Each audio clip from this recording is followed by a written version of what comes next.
Welcome to Coruzant Technologies, home of the Digital Executive Podcast. Welcome to the Digital Executive. Today's guest is Michael Pink. Michael Pink is the founder and CEO of SmartPM Technologies. He leads a team of experts to improve schedule analytics, serves clients, and drives the company's culture of continual improvement and innovation. He founded SmartPM Technologies in 2016, which is headquartered in Atlanta, Georgia. Michael is an experienced construction industry executive with 18 plus years of experience in global capital construction program management, risk advisory, and dispute resolution in the power and renewable energy, gas pipeline, industrial and manufacturing, commercial and residential buildings, healthcare, education, transportation, and retail sectors.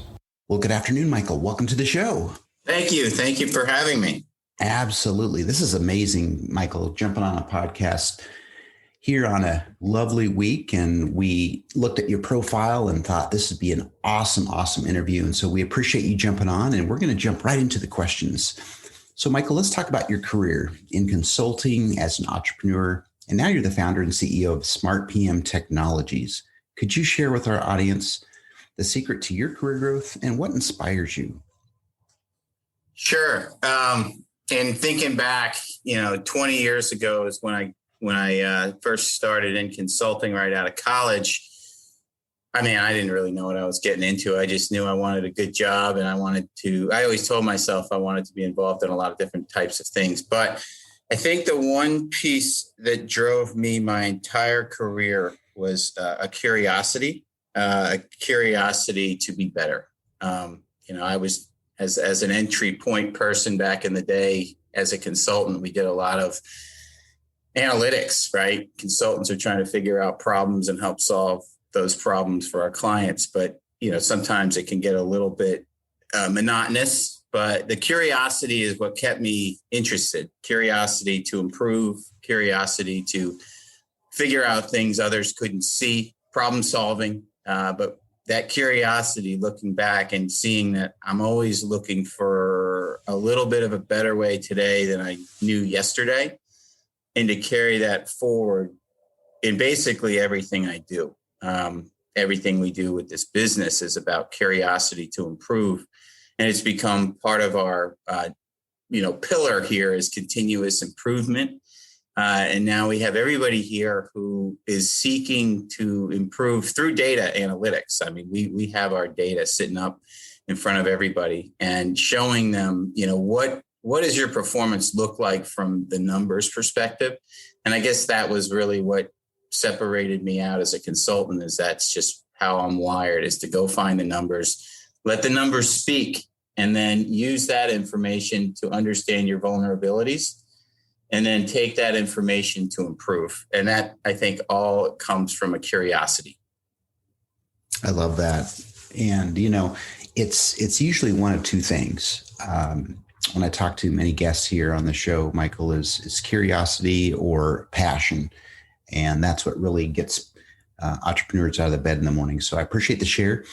And Michael, let's talk about this pandemic. Looks like it's starting to lift, we hope anyway. And what are your plans for growth going forward? And will it be any different than the last 14 months? Well, our plans for growth are to continue expanding the footprint in which we sell our product.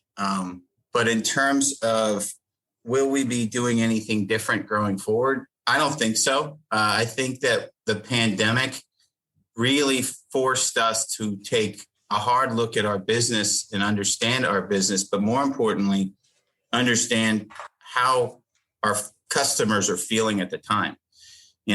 We sell to different customer types. We sell to 4 different customer types: the owners who buy, projects that contractors build. We sell to contractors who are essentially managing the job, and we sell to insurance companies who are insuring the projects, and consultants who are helping analyze the projects. So that sort of mixture of people to sell to is, one, not best practices, but we sort of can't help it because we're getting pulled in different directions. But what the pandemic really forced us to be smart about doing is understanding when something happens in the market, whether it's an economic issue or, any sort of change, even changing government, that impacts our business. It impacts the the leverage that different constituents have that do work in our industry, which causes all sorts of differences in the mentality of the people. So what we need to do always is understand what's going on in the minds of people and what are the things based on the external factors that are going on around that would modify how they are seeing the world.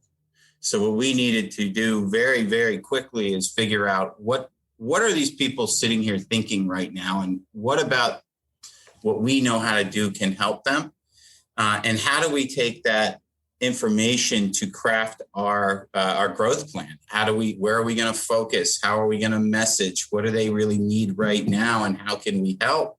And how do we take everything that we're learning to continually advance our product in that capacity?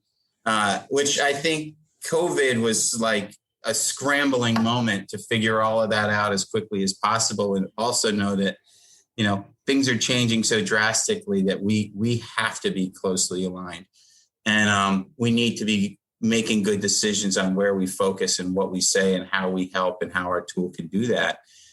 I think that that's just a part of, any business, especially a business that's in our stage. We need to always be taking the pulse of the market and be okay with change, be honest with it, and be willing to pivot based on it. That's great. Michael, obviously businesses need to be ready and try and forecast the best they can and keep a good pulse on the market. Like you stated, I think the pandemic, there is a lot of silver lining in the pandemic, but the pandemic was serious business about how do we change our business model to survive, and a lot of people had to do that, and obviously you did that as well. So thank you for sharing. And Michael, let's jump into tech. This is a technology platform publication. You're obviously leveraging some new and emerging tech within your tech stack. Is there anything you might be able to share with us today? Sure. I think that the most important thing that we're doing right now, we'll back up a little bit. The construction industry as a whole, a lot of people think that the construction industry took a long time to change because of the people. The people were, hesitant to change. That was the word on the street, but it wasn't actually true. Everybody out there's, pretty much the same in different industries, but construction didn't really take off the way it has over the past decade until they introduced cloud technology. And the reason cloud and mobile, actually. Cloud and mobile were imperative for project teams, people who were off-site from the corporate office, to be able to have something to work with that was both in line with what the corporate office needed and what they needed for their jobs. So the cloud technology is really what introduced construction to technology, in my opinion. And we definitely leverage that.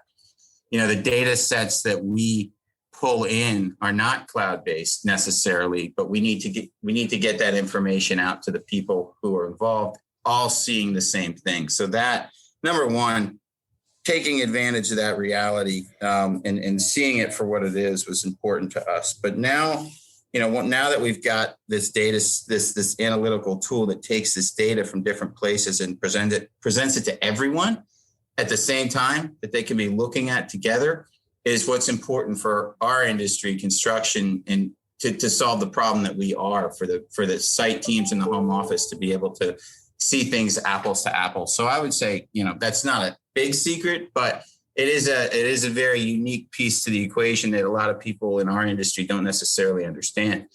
The other thing that we're doing right now is the next phase. Once we have all that information, we have sets of data, and it's analyzed in a specific way that the world hasn't seen in construction, of how to analyze a project effectively, using technology to do it. So the cloud-based technology, again, plays highly into that equation, because you couldn't do the calculations that we need to do to explain those things on a desktop computer, which is why it was never happening.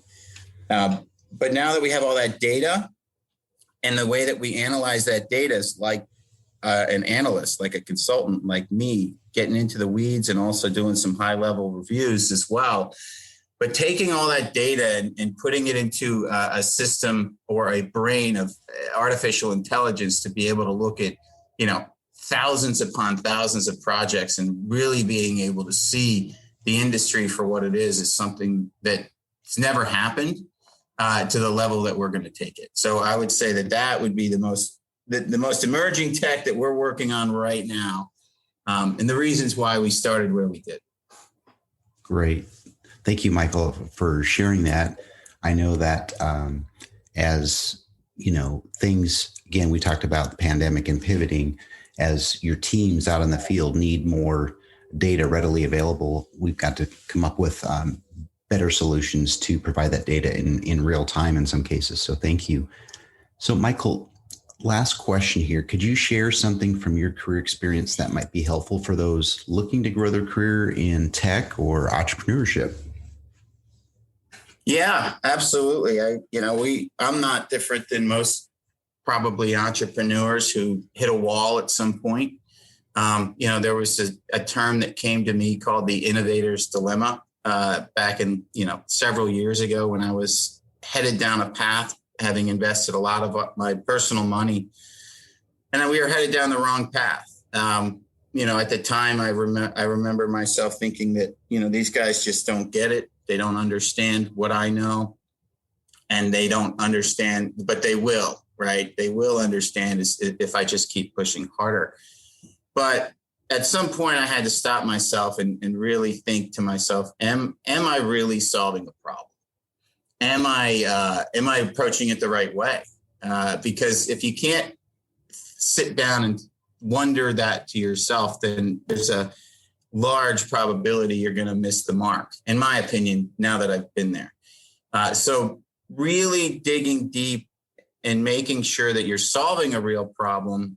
And the only way to get there is through discussing it with a lot of people in the industry who know the industry. Now, of course, we all can solve problems. We understand a problem. We've got this experience, but the piece that was missing was, does the client I want to sell to view this as a real problem? And if so, how do they need this information presented to them? Or how do they need this tool to look, feel, act? What answers are they looking for? And you can't answer those questions without literally picking up the phone and calling 500 people that are in the industry and giving you that full cycle vantage point of what their world looks like, not what you think their world looks like, but what their world looks like, and be very objective about it to ensure that you're solving a real problem and doing the due diligence to get there. The other thing that we did that was very powerful, and this is something that we've started prior to COVID, but was instrumental in surviving through COVID, was to make sure that your messaging aligned as well with what they wanted or needed or were feeling at the time. So we didn't sit there and try to think through, okay, well, what do we think is going to work? And let's just go with that. We actually analyzed our data. We put together a lot of different pieces of content with a lot of different types of keywords. And we, mapped out the type of people that we were messaging to and gave them personas and categorized those personas, and then analyzed their response to our messages to really hone in on what works and what doesn't, what's interesting people and what's not, who's clicking on what for what reasons, and doing that sort of effort iteratively over and over and over starts to really spell out to you, what you should be messaging and to whom.